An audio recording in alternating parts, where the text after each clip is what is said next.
네, 저희는 지금 사도행전을 계속 같이 공부하고 있습니다. 여러분, 사도행전은 예수님으로 인해 시작된 하나님 나라가 어떻게 그의 제자들을 통해 세워지고 확장되는지를 말하는 책이라고 했습니다. 특별히 여러분, 구약에서는 하나님 나라가 어떤 형태로 존재하냐고 했냐면 국가 이스라엘, 민족 이스라엘의 형태로 그렇게 존재한다고 했죠. 그러면 신약에서는 어떤 형태로 존재한다고 했죠? 바로 교회의 형태로 존재한다고 했습니다. 어떻게 교회의 형태로 존재하는지는 우리가 지난주에 유튜브를 보시면 설명도 해드렸습니다. 물론 교회와 하나님 나라를 동일시할 수는 없지만 오늘날 하나님 나라가 어떠한지를 이 땅에서 보여내는 모델이 어디냐라고 할 때 바로 교회라고 했습니다. 그래서 사도행전은 다른 말로 말하면 이 땅에 교회가 시작되는 교회 탄생의 이야기자, 교회가 전 세계까지 확장되는 이야기라고 할 수 있습니다. 이런 맥락에서 우리가 지난주에 예수님을 구주로 여기며 그의 말씀에 순종하기로 작정한 11제자를 포함한 무명의 120명의 성도를 통해서 예수님께서 새롭게 시작되는 하나님 나라, 즉 교회의 기초를 시작하셨다고 말씀드립니다. 특별히 누가가 굳이 120명이라는 숫자를 언급한 이유는요, 120명이라는 숫자가 공회를 구성할 수 있는 최소 단위의 숫자이기 때문입니다. 그리고 오늘 본문은 저희가 읽기는 21절부터 26절까지만 읽었지만요, 제가 살펴보기는 15절부터 살펴봅니다. 오늘 본문은 한마디로 이야기하면 예수님을 배신하고 죽음을 택한 가룟 유다를 대신할 제자를 선출하는 이야기입니다. 왜 제자들은 가룟 유다를 대신할 제자를 선출했습니까? 새로 제자를 선출하는 게 어떤 의미가 있을까? 그냥 11명으로만 복음을 증거하는 교회가 될 수는 없을까요? 교회가 시초가 될 수는 없을까요? 왜 굳이 한 사람을 더 보충하려 했을까라는 질문을 가지고 오늘 본문을 보면 120명과 함께 기도하던 중에, 우리도 기도하다 보면 감동이 떠오르잖아요. 아마 제자의 대표격인 베드로에게 감동이 왔던 거예요. 어떤 감동? 제자를 수원한 듯한. 그래서 제자의 대표격인 베드로에서 지금 예수님을 배반한 가룟 유다의 사건을 구약 성경을 가지고 해석함으로 말하고 있습니다. 특별히 베드로는 시편 99편 25절을 인용해서 여기 보면 그의 거처를 황폐하게 하시며 그의 거하는 자가 없게 하소서라고 말하면서 그가 비참하게 죽은 것을 이야기합니다. 그리고 시편 109편 8절 그의 직분을 타인이 취하게 하소서라는 이 말씀을 인용해서 가룟 유다의 죽음을 재해석하고 있는데요. 이 말씀을 통해서 가룟 유다를 대신할 제자를 선출해야 됨을 말하고 있죠. 여러분, 이런 얘기할 때 우리가 오해할 수 있는 부분은 이런 질문을 할 수 있어요. 목사님, 그러면 가룟 유다는 처음부터 그렇게 예수님을 배반할 운명으로 정해져 있다는 걸까요? 가룟 유다가 그렇게 운명이 정해져 있다면 너무 비참한 거 아닐까요? 라고 질문할 수 있잖아요. 근데 여러분, 제가 누가복음 이야기할 때 여러 번 설명드렸거든요. 그럼 만약에 가룟 유다가 다른 선택을 했다면, 여러분 잘 아시는 것처럼 예수님을 배반한 것이 가룟 유다만 배반했나요? 아니면 다른 제자들도 배반했나요? 예, 배반했어요. 따라서 만약에 가룟 유다가 예수님을 배반했다 할지라도 자살하지 않고 다른 선택을 했다면 가룟 유다는 또 다른 인생을 살 수 있다고 계속 말했어요. 그러면 베드로는 왜 이렇게 해석하고 있는가라고 할 때 여러분, 기독교의 예정론은 우리의 운명이 정해져 있다는 걸 말하는 게 아니고, 기독교의 예정론은요, 어떤 일이 일어난 후에, 이미 일이 다 일어난 후에 뒤돌아서 보니 그것을 하나님의 눈으로, 하나님의 섭리로 해석해 봤더니 이러저러한 하나님의 섭리가 있다라고 그렇게 해석하는 게 예정론이에요. 예정론이 미리 운명이 정해져 있다는 게 아니라 어떤 사건이 일어난 후에 되돌아보았더니 그걸 하나님의 섭리로 바라보았더니 이러저러한 하나님의 섭리가 있다라고 말하는 게 바로 예정론이라고 할 수 있어요. 가룟 유다 사건도 마찬가지예요.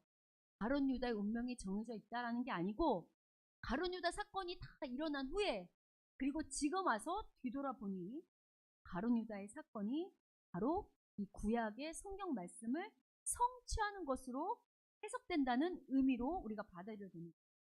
그리고 더 중요한 것은 가룟 유다를 대신할 한 사람, 한 제자를 찾아야 한다는 거죠. 그러면 굳이 왜 12이라는 숫자를 맞추려고 할까라고 할 때, 여러분 이게 지금 예수님으로 새롭게 시작된 하나님 나라라고 했어요. 그럼 이 하나님 나라가 갑자기 예수님으로부터 뚝 떨어져 시작되는 게 아니고 이미 구약부터 계획하셨던 하나님 나라가 예수님을 통해 이루어지는 거예요. 그렇다고 할 때 하나님의 원리들은 이미 구약에 다 내포되어 있어요. 그러면 구약에서 하나님 나라가 어떻게 시작되었는가라고 할 때 그럼 구약에서 하나님 나라가 어떻게 시작되었습니까? 네, 바로 믿음의 조상 아브라함을 통해서 그의 후손 이삭과 또 야곱과 요셉을 통해서 하나님 나라가 이루어졌어요. 특별히 야곱의 12아들, 야곱의 12아들이 나중에 훗날 이스라엘의 12지파가 되므로 하나님 나라가 세워졌던 거 기억하십니까?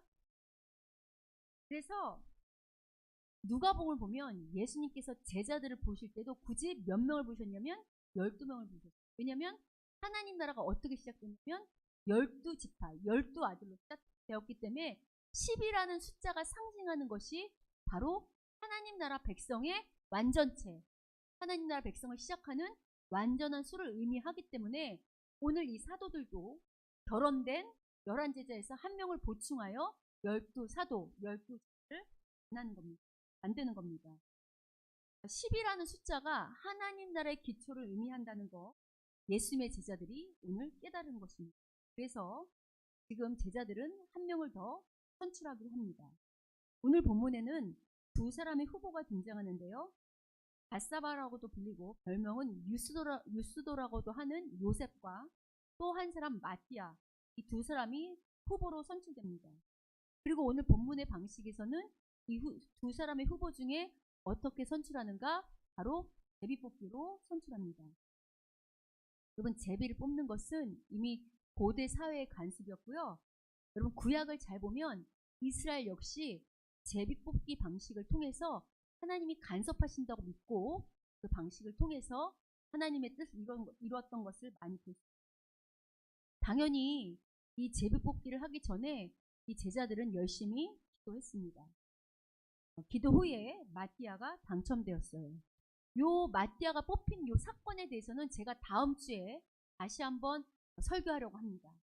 여하튼 이제 12사도가 마치 구약의 야곱의 아들들이 12지파를 형성하여 하나님 나라가 완성된 것처럼 시작된 것처럼 이제 12사도가 새롭게 정비됨으로 말미암아 새로운 하나님 나라의 시작인 교회가 기초를 다지게 됩니다. 그러면 오늘 이 12사도가 예수님으로 인하여 새롭게 시작되는 하나님 나라의 모델, 즉 교회가 된다고 할 때 그러면 하나님께서 이 12사도 그리고 우리를 교회로 부르신 목적은 무엇일까요?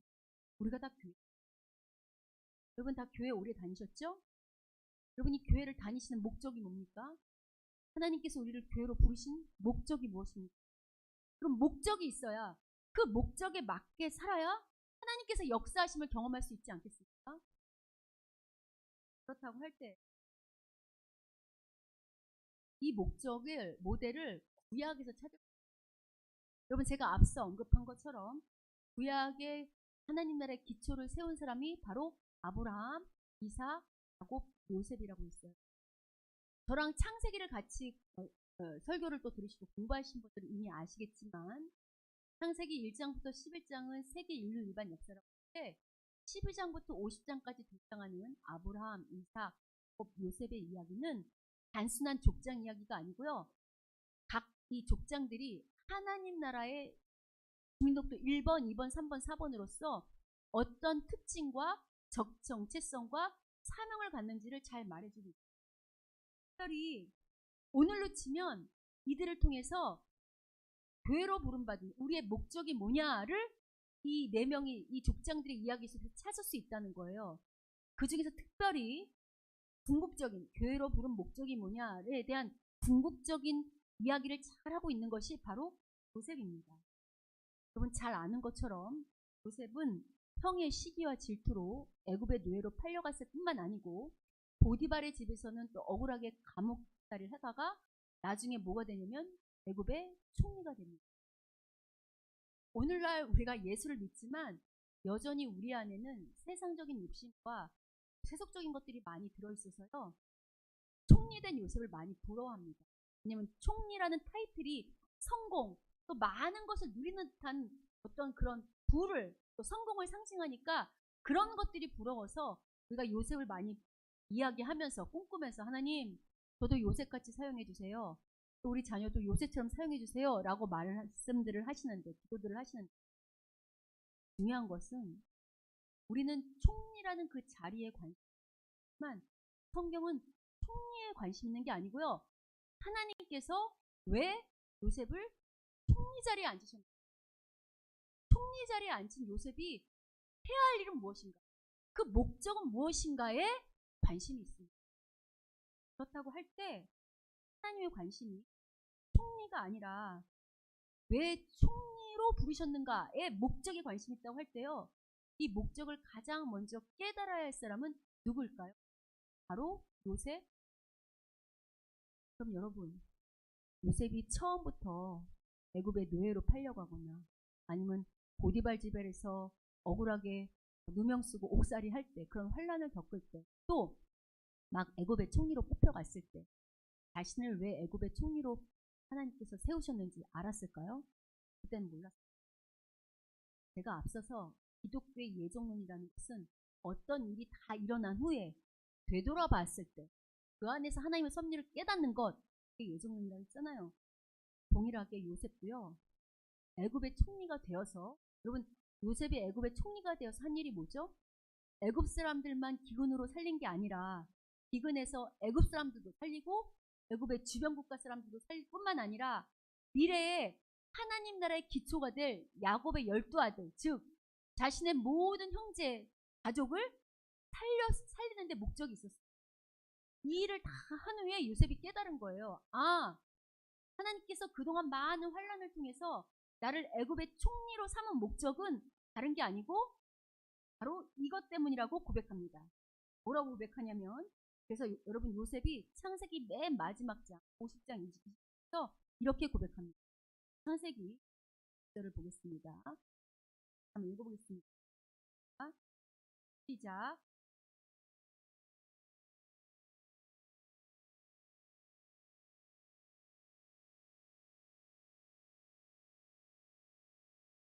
여러분 이 장면은 요셉의 아버지자 요셉을 팔았던 형들의 아버지인 야곱이 죽자 그 형들이 이제 아버지가 돌아가신 후에 혹여라도 요셉이 자신들에게 보복할까봐 두려워서 떨며 요셉에게 간절히 용서를 구하는 장면입니다. 그런데 그때 요셉이 자신의 인생 그리고 형들이 자신을 판 것, 그래서 마침내 제가 애굽의 총리가 된 것을 뭐라고 해석하냐면, 당신들은 나를 폐하려 하였지만 하나님께서는 이 모든 것을 뭘로 바꾸사? 전으로 바꾸사. 목적이 뭐라고요? 많은 백성의 생명을 구원케 하시려고 나를 이 총리의 자리로, 당신들이 나를 팔게 하셨고 허락하셨고 여러 어려움을 겪어서 마침내 애굽의 총리가 되어 많은 사람을 살리게 하려고 여기까지 그렇게 인도하신 거라고 말하는 거 보이십니까? 아니죠. 동일합니다. 신약에서 12제자가 상징하는 것이 예수님으로 인해 새롭게 시작되는 하나님 나라, 즉 교회의 기초라고 할 때 이 12사도를 부른 궁극적인 목적, 그리고 이 12사도 안에서 우리를 교회로 부르신 궁극적인 목적이 무엇이냐면 바로 많은 생명을 구원케 하기 위함이라고 성경이 말하고 있죠. 따라서 여러분, 주님께서 이 땅의 교회 이 땅에 교회로 부르신 목적은, 궁극적인 목적은 딱 하나입니다. 뭘까요? 다른 사람을 살리라고. 이게 우리가 이 땅에서 교회로 부르신 목적입니다. 여러분, 이 사명은 이미 구약의 이스라엘 사명이기도 했어요. 그런데 여러분 아시는 것처럼 이스라엘은 이 사명에 실패했죠. 그러나 사람이 실패했다고 하나님의 계획과 뜻이 실패하지 않습니다. 그래서 하나님께서 계획하셨던 사람을 살리는 이 사명을 성취하시러 누가 오셨냐면 바로 예수 그리스도가 이 땅에 오셨고, 그리고 이제 다시 예수님 안에서 우리를 새로운 이스라엘, 새로운 하나님 나라, 교회로, 여러분 다시 한번 질문하겠지만, 다시 한번 제가 말씀드리지만, 교회를 부르신 목적이 뭐라고요? 많은 사람을 살리기 위한. 누구를 통해? 예수님을 통해 사람 살리라고. 그럼 여러분, 우리는 사람을 어떻게 살릴 수 있을까요? 우리가 전지전능해서 막 죽어가는 사람 살릴 수 있나요? 우리가 어떤 힘과 능력이 살릴 수 있나요? 어떻게 살릴 수 있나요? 제가 앞서서 우리가 누구를 통해 살릴 수 있다고 했죠? 예수님을 통해 살릴 수 있다고 했어요. 여러분, 예수님께서 우리를 살리신 것을 믿습니까? 아멘이죠. 예수님께서 우리를 어떻게 살리셨죠? 십자가를 통해 살리셨죠. 그렇다고 한다면 우리도 동일하게 다른 사람을 살리는 유일한 방법은 십자가밖에 없습니다. 다른 사람을 살리기 위해 예수님께서 기꺼이 하나님 말씀에 죽기까지 순종함으로 십자가를 지신 것처럼, 우리 역시 다른 사람을 살릴 수 있는 유일한 방법은 하나님 말씀에 순종하며 죽기까지 각각에게 맡겨진 십자가를 질 때만 다른 사람을 살릴 수 있어요. 근데 여러분, 그러니까 다른 사람을 살리는 십자가, 다른 사람을 살리는 순종, 다른 사람을 살리는 헌신, 이런 말을 하면 왠지 거창한 일들이 일어나, 거창한 십자가, 거창한 헌신, 거창한 순종을 해야만 사람을 살릴 수 있을 것 같은 기분이 듭니다. 물론 그런 측면이 있습니다. 그러나 꼭 그렇지만, 지금은 은퇴하셨지만 은퇴하신 이후에도 세계 방방곡곡을 다니고 말씀으로 많은 사람을 살리시는 유명한 목사님. 이 목사님께서 초기에 교회를 개척할 때, 이 목사님은 어떤 생각으로 교회를 개척하셨냐면, 교회는 단순히 예배드리고 성경 공부만 잘하면, 그러니까 예배 시간에 설교 잘하고 성경 공부만 잘하면 목회가 된다고 생각하셨답니다. 근데 여러분 아시는 것처럼 목회가 설교만 잘하고 성경 공부만 잘하면 목회가 잘 될까요? 그렇지 않아요. 이 안에는 다양한 사람들이 보입니다. 각각의 생각이 다르고 의견이 다르고 기질이 다르고 성품이 다른 이 사람들을 하나로 아우러 가는 것 결코 쉽지 않습니다. 그게 바로 목회거든요. 또 이 목사님이 힘들었던 게 뭐냐면, 이 목사님은 본질만을 말하고 싶은데, 여러분 교회 생활 해보시면 알겠지만, 교회가 어떤 문제를 일으키거나 어떤 문제 때문에 속 썩을 때, 본질 때문에 속 썩을 때가 많을까요? 아니면 비본질 때문에 속 썩을 때가 많을까요? 그렇죠. 그러니까 목사님은 비본질로 자꾸 교회가 여러 문제가 나는 것이 너무나도 회의가 왔기 때문에, 이게 교회가 맞나? 이렇게 목회하는 게 맞나? 라는 생각이 들어서 당신은 목회를 그만하시기로 마음을 정하셨다고 고백했어요. 이 목회가 너무 힘들어서 정말 마음을 굳히고 이제 목회 그만해야겠다. 왜냐면 이제 올 연말이니까 올 회개를 끝으로 나는 사임하겠다고 이렇게 생각하고 결심하고, 어느 날 이제 새벽 기도를 딱 참석했는데, 갑자기 뒤에서 권사님 한 분께서, 목사님도 목사님 이거 드시라고 하시더랍니다. 그래서 이제 기도가 끝나고 보니까 옆에 작은 보자기 하나가 있어요. 그래서 이제 그걸 가지고 목욕실로 들어가서 열어보니까 그 보자기 안에는 축 생신이라고 탁으로 쓴 글씨가 새겨진 작은 떡 한 덩이가, 생신이니까 아마 생신떡을 해온 것 같아요.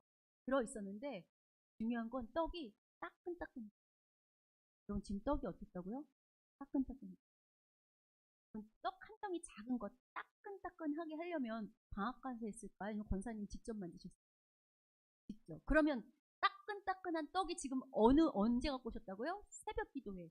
예전 새벽 기도회는 다 하신 거 아시죠? 그럼 이 권사님은 이 새벽에 이 따끈따끈한 떡을 가져오시기 위해서 어떻게 했을까요?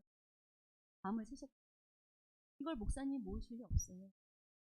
이 떡을 받아들고 그 떡을 드신 목사님은 정말 많이 우셨어요. 왜냐하면 이 떡이 권사님이 주시는 떡이 아니라 하나님께서 당신의 지친 마음을 위로하시고 내가 너를 안다고 또 사랑한다고 말씀하시고 도닥도닥 하시는 하나님의 사랑과 위로로 느껴졌기 때문에 정말 그 떡을 먹는 내내 정말 많은 눈물을 흘리셨다.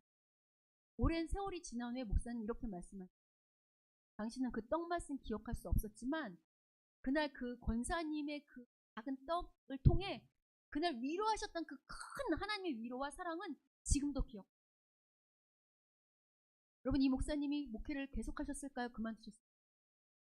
이날 이 목사님은 이 작은 떡을 통해서 하나님의 사랑과 위로를 느끼시고 목회를 비록 작지만 작은 떡 한 덩이를 만든 그 권사님의 큰 사랑이 이 목사님의 목회를 계속하게 만들었고요.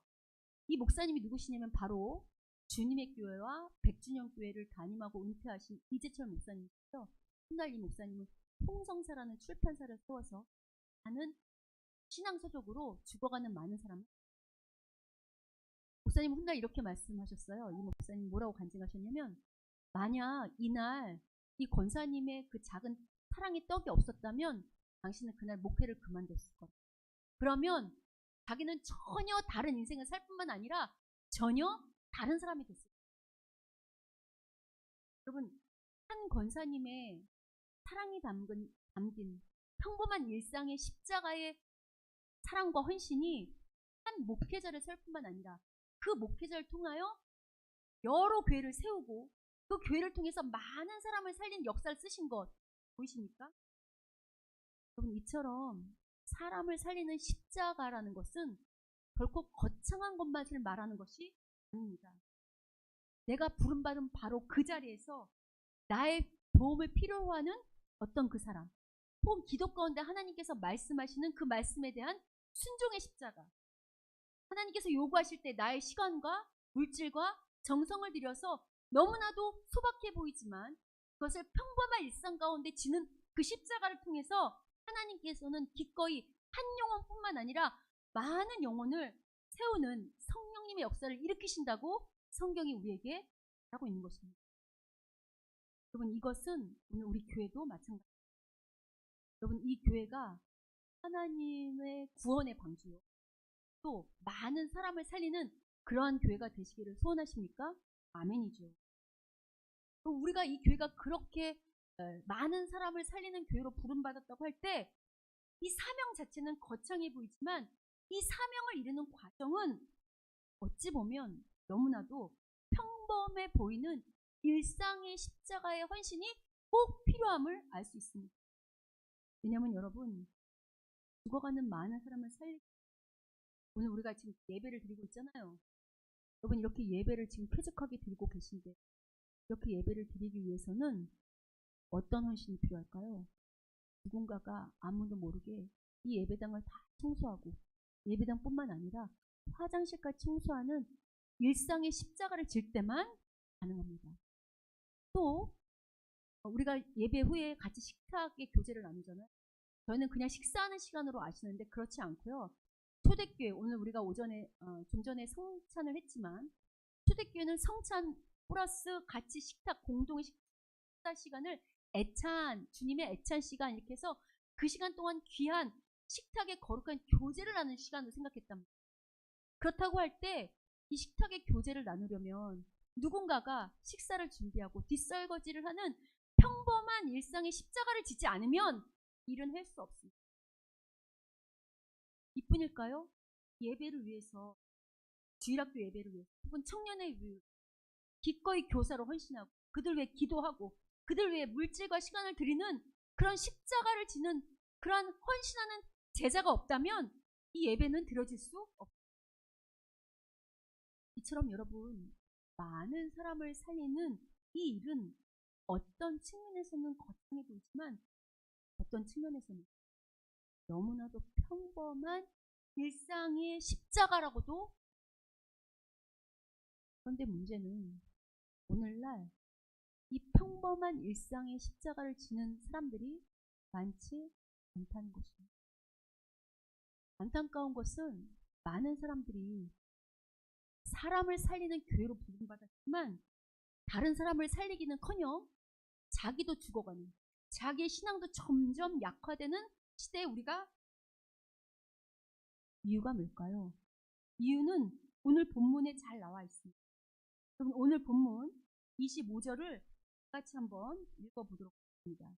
오늘 본문 25절을 읽겠습니다. 봉사와 및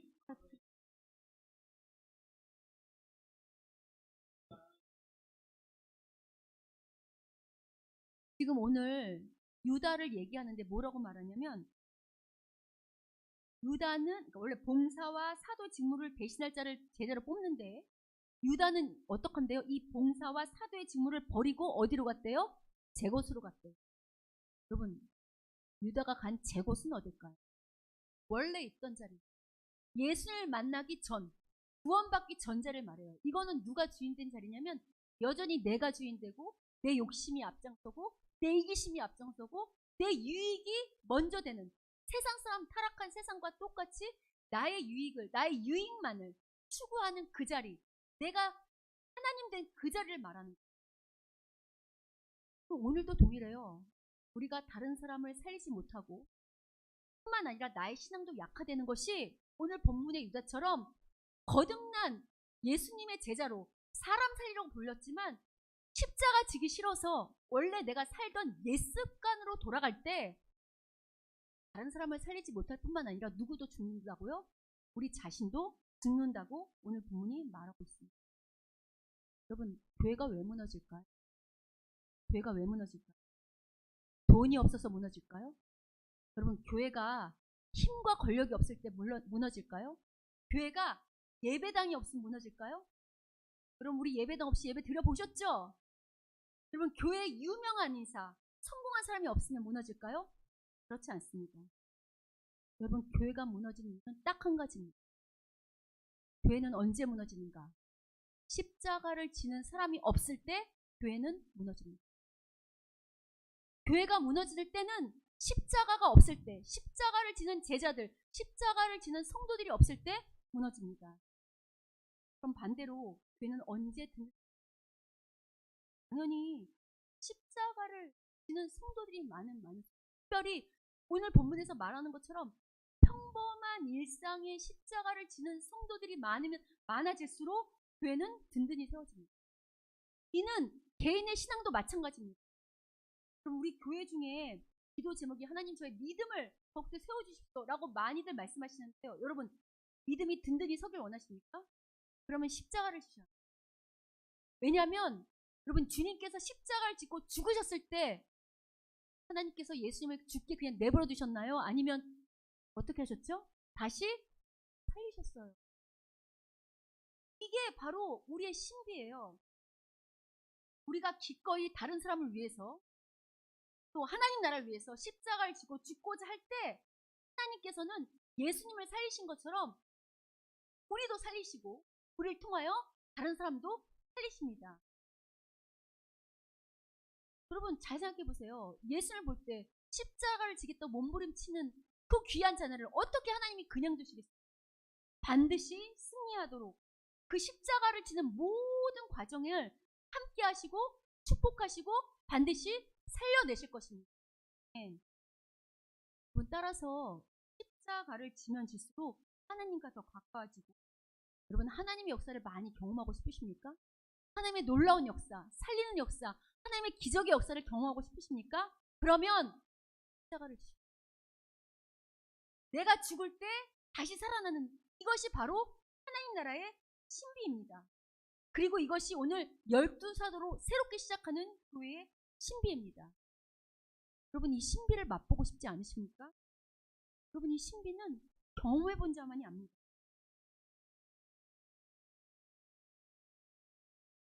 제가 앞서 언급한 것처럼 이 가운데 많은 환난이나 어려움이 있는 분들이 꽤 있는 걸로 알아요.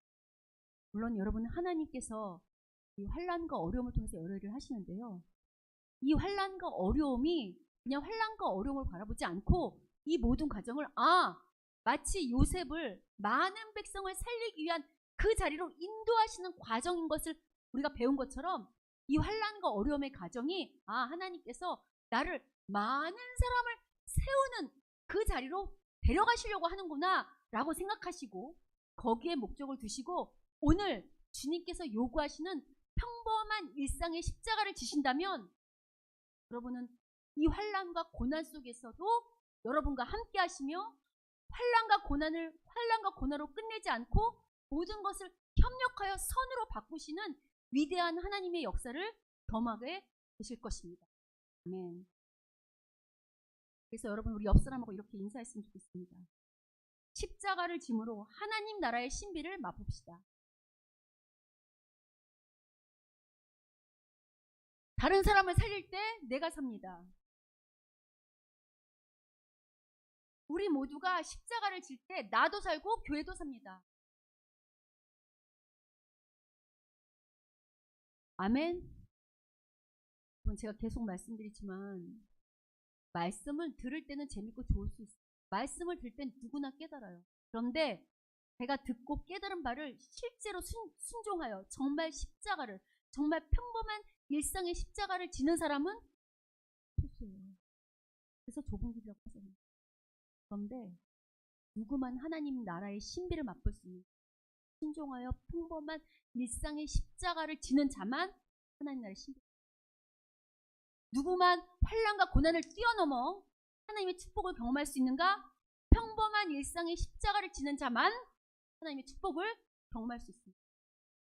바라기는 주님께서 우리 교회를 부르신 목적이 사람을 살리기 위함인 것을 다시 한번 가슴에 새기고 날마다 주님께서 우리에게 요구하시는 그 평범한 일상의 십자가를 짐으로 말미암아 다른 사람뿐만 아니라 우리 자신도 살고 우리 주위의 가정과 교회와 모든 삶의 타전이 살아나는 축복을 경험하는 우리 모두가 되시길 주님의 이름으로